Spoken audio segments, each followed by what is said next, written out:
Alright everyone, I don't watch Fox News, nor am I a fan especially of Chriswallace. He's been somewhat antagonistic himself towards, any degree of populism, because really the people at Fox, by and large, they're neoliberal too. They're just neoliberals who happen to prefer to support people with R's after their name, because when the rest of the legacy media is splitting the left attention, they've realized that if they just swing moderately to the right, whatever you would term that at this point within the Republican context outside of Trump and maybe Rand Paul, then they get more audience, and this is why in the ratings they typically succeed. But one thing, Chris Wallace was completely flummoxed the other day. And I wouldn't even be talking about this except that a surprising number of people messaged this to me and thought it was hilarious, which is that he's been doing chats with campaign surrogates since the late 80s, since 1988, he pointed out, and had never experienced this before. And it is true, this appears to be the first time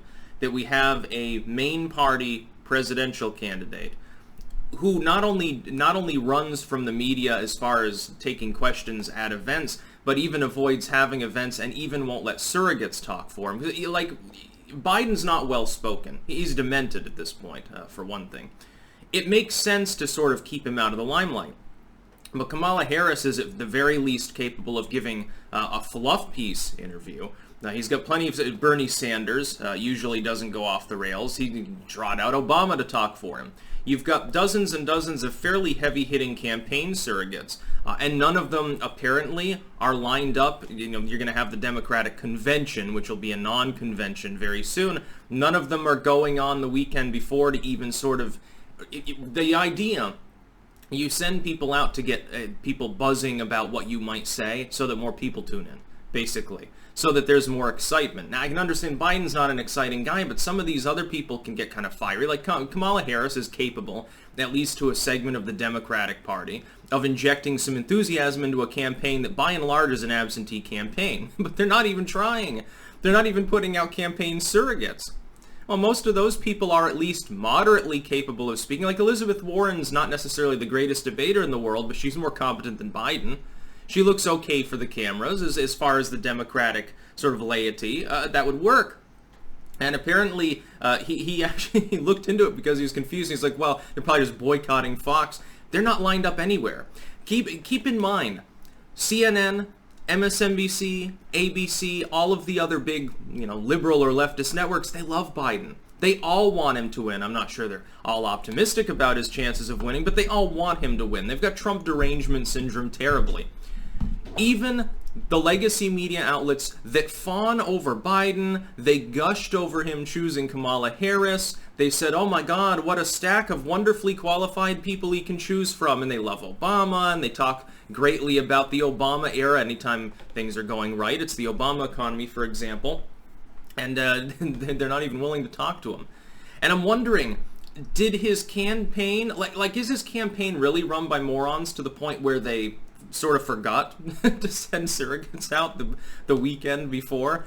I think it's possible when we look at the tactical blunders that it appears Biden has made. Hiding, being combative with interviewers, including interviewers that are asking him basically softball questions. He's done that multiple times.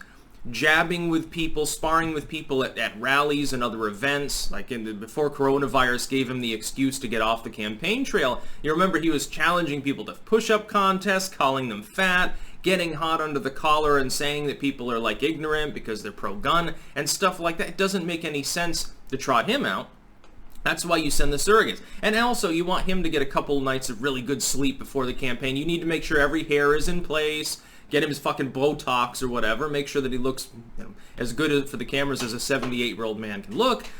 There are limitations to science, believe it or not, although in Biden's case, they have done fairly well. He doesn't look a day over 75 now, does he? But you want him to get rest, but, it doesn't matter if all these others do. Why don't you send Kasich out? Especially if it's to Fox, because Kasich's a Republican. A reasonably popular in-state governor within a technical swing state. Ohio's not really in play anymore. It's funny when people are drawing campaign maps up and they're like, well, Texas and Ohio can go blue. Indiana might go blue. Dude, Pennsylvania is still in play despite a 10-point swing towards Biden. So keep that in mind. I don't think Trump is going to have any problems.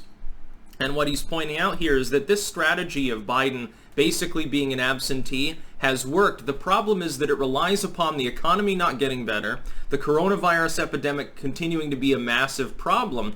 People are starting to wear out as far as their tolerance for lockdown and paranoid Karen bullshit a la the epidemic, and the economy is beginning to improve again, despite the best efforts of blue state and blue city governors and mayors to keep things locked down to keep the economy from growing.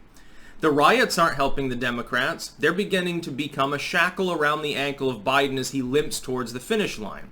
Trump, while he was staggered, is beginning to regain his approval. He's above 43. He appears to have stabilized roughly where I expected, although he could rise a bit further, and it looks like by the first debate, he'll probably be at 44, maybe 45. That is very, very close to the magic number already. His floor is exceptionally solid and exceptionally high for a president. It isn't the average president that could deal with what's going on right now and be in the 40s as far as their approval. I don't care about the national matchup polls. Well, Biden is 8 points ahead, is 6 points ahead or something right now. That doesn't even matter. Yeah, okay, Biden wins the popular vote. Hillary Clinton did by, 2 million votes? Doesn't help you when all the enthusiasm's in areas that were going to go blue anyway. New York now, Trump says, is technically in play. Although it's an extreme long shot, and I never would have said in 2016 that this would be the case, yeah, it could.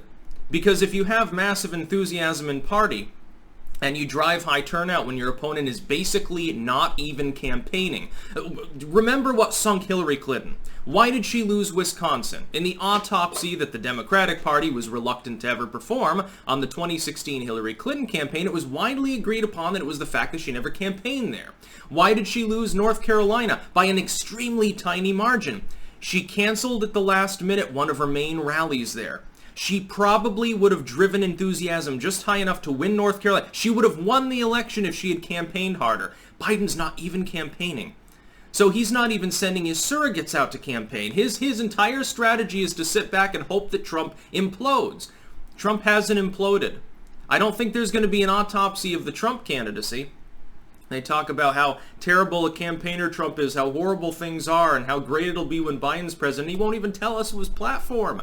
The whole idea is you send the surrogates out the weekend before ahead of time so people get a basic idea of the platform, what to look forward to, and hopefully they're discussing the upcoming nomination process, the coronation process, and they're getting excited. It's the big event. It's the biggest event, bar the debates, for the candidacy. And of course, we don't even know that Biden's going to go to the debates. It's looking more and more like he may not show up, using some lame excuse. Well, there's coronavirus. Well, Trump's just going to lie anyway, so I'm not going to bother, or something like that. If he does that, he's sunk. He's toast.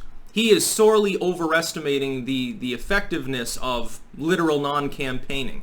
Doesn't matter if Trump has problems as a president right now. He's actually trying to deal with them. And when people match that up against a man who says, well, I'm not Trump, vote for me, I think at the end of the day, it's going to become really problematic. I think the other thing is that Biden is aware, his campaign is aware, he has Alzheimer's disease.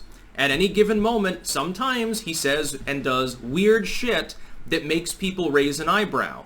If he does that ahead, or a surrogate does it, ahead of the actual convention process, that's not a good thing. And the convention's going to be a flop anyway. All the ballots are mailed in. The delegates won't get to speak, which means there won't be any Bernie stuff going on. Poor Bernie fans. They get fucked one last time before Biden goes on to probably lose, and they get second wave Trump. It's going to be funny to see the left say told you so to the DNC. Not that Bernie would have done better, by the way. That's about all. Peace out.